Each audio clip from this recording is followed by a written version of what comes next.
this and your favorite artist, well, you're not getting amused. This is Self-Critic Reviews. Is this gonna get different clues? Or if it's on YouTube, yet he is getting no views. If you want some unbiased opinions, an analytic mind is worth billions. Yet he has been hiding his brilliance underneath this stifling diffidence. And if you don't like his opinions, go look for like-minded civilians to whine in the comment section and slap a dislike on his videos.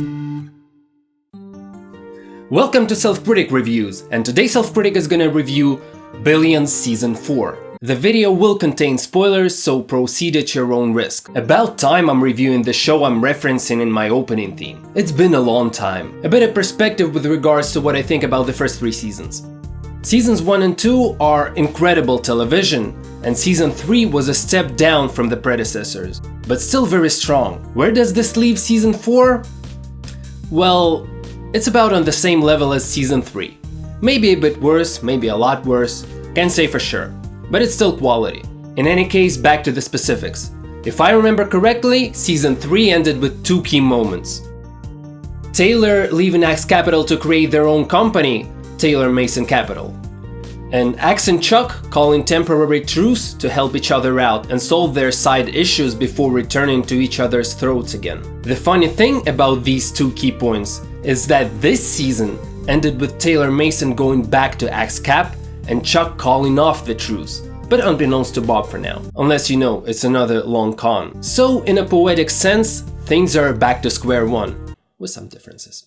Axe really wanting to tank Taylor and exact his revenge on them is exactly what I would expect from a man like Bob, and despite not remembering any specifics now, I enjoyed their mind games against each other.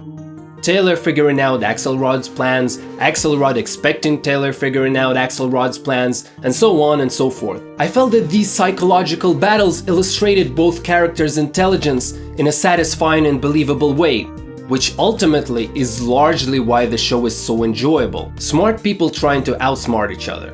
What can be more interesting than that? Both main storylines, Axelrod's battle and Chuck's battle, were fun to observe. And surprisingly, I enjoyed Chuck's struggle against Jock Jeffcoat more than Bobby's revenge schemes.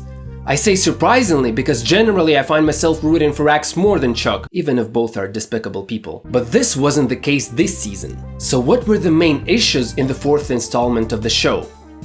The first key problem for me lies in Chuck's and Axelrod's truce.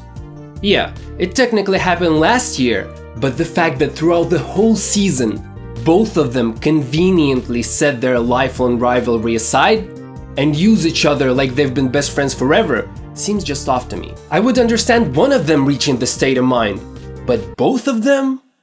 At the same time? It's of course possible, but figuratively speaking, myriad stars would have to align for this to happen. This is why I fully welcome the fact that Chuck decided to turn his back on Axe at the end of the season. I admit that the timing was lazily convenient, but it also made sense in the context, because Chuck has always been jealous of Wendy's and Axe's deep connection between each other. And the fact that he understood that Wendy went to Axe's place, it must have set him off.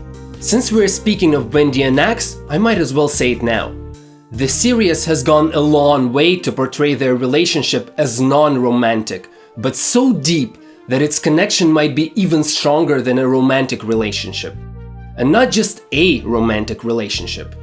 The romantic relationship between Wendy and Chuck.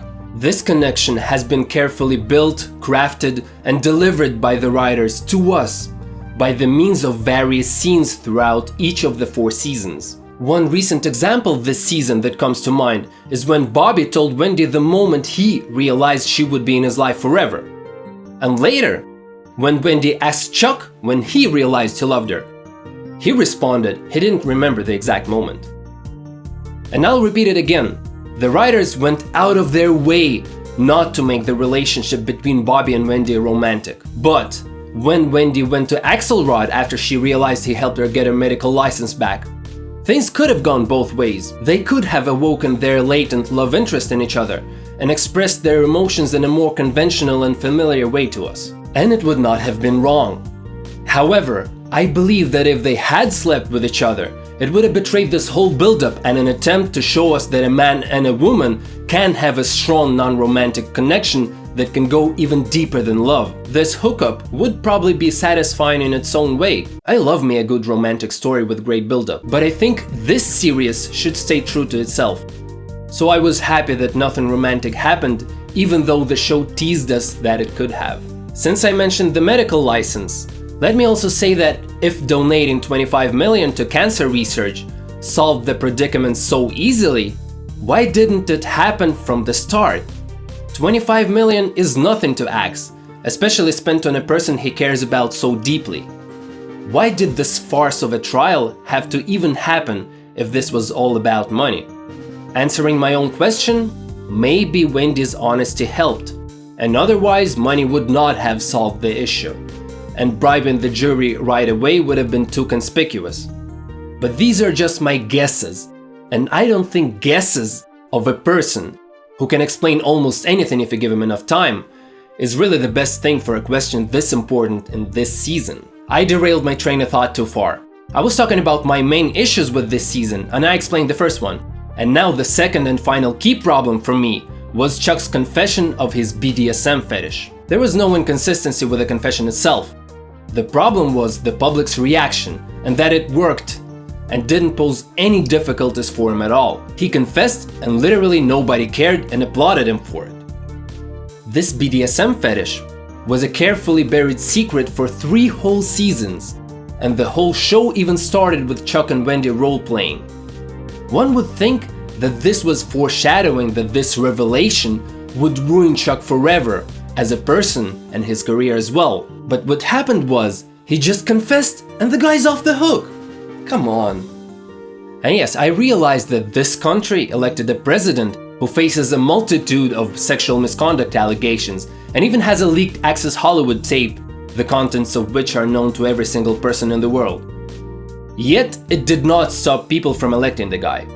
So you could technically say that the BDSM confession falls into the same category, especially since it's actually a fairly harmless and consensual act and doesn't violate any laws to my knowledge. What people do in bed consensually is their business. However, even if it's way more reasonable than the real-life circumstance I mentioned earlier, I would argue that this confession would harm the confessor's reputation a lot more in the eyes of the public, because one situation makes you look like a rich asshole who uses money to dominate women, and the other creates an image of you getting dominated, gag in the mouth, chained up and whipped by a girl. Can you imagine the memes? They would never stop. Unless this stuff gets addressed next season, how Chuck's career is affected, the memes, etc, etc, you can safely say the show dropped the ball with this side story.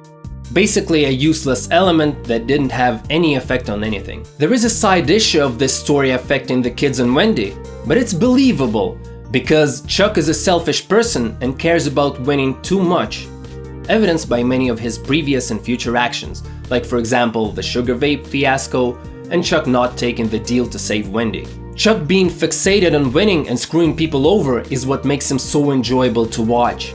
I absolutely loved the fact that the whole investigation of Chuck Rhodes was a season-long con by Chuck.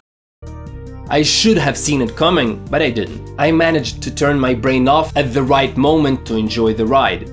I do remember thinking it was suspicious that Chuck and his dad found out about the bugs so late and that they were talking about their illegal dealings on the phone so freely while knowing he was being investigated. But I didn't think much of it.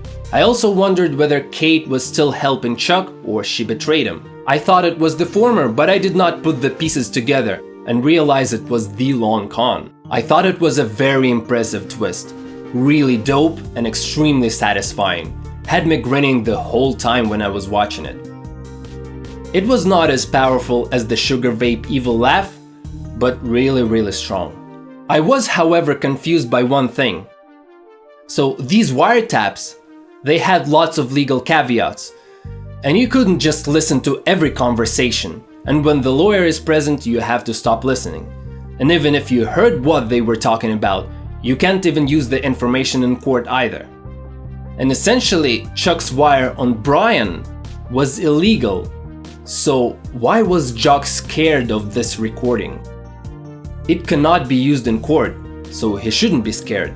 His case will probably get thrown out because of it. I'm no lawyer, so I don't know anything. I'm just drawing conclusions based on the laws I witnessed being used in this series so far. Axe's win over Taylor was less satisfying, but still pretty nice. His win was revealed before Chuck's, and funnily enough, I was thinking that maybe this was Taylor's long con. That the information Victor gave Axe about sailors being a sinking ship was fake news, instigated by Taylor. And Axe will screw Rebecca over, and somehow Taylor will end up being a winner of everything, not a loser. So I had no idea whether Axe actually won until Taylor explicitly showed their fear and said something along the lines, "This means our company is going under." So yeah, pretty ironic that I saw a long con where there wasn't one, but I couldn't see the one right in front of me. This kinda concludes my main thoughts on the season. So here are a couple of scattered opinions. The scene with the pie in episode 7 was one of the highlights of the season for me. It was a scene where Chuck got home, saw the pie and thought that his earlier pancake eater story convinced Wendy to give them another chance, but then realized that it was there just to create a home-friendly atmosphere for people who would come to see the house to buy it. It was a very clever use of misdirection, which by the way has always been used expertly on the whole show. One of its strong points, in fact. The way the Russian oligarch was exiled from the United States was suspicious. I don't even remember how it was done, but I remember feeling somewhat uneasy.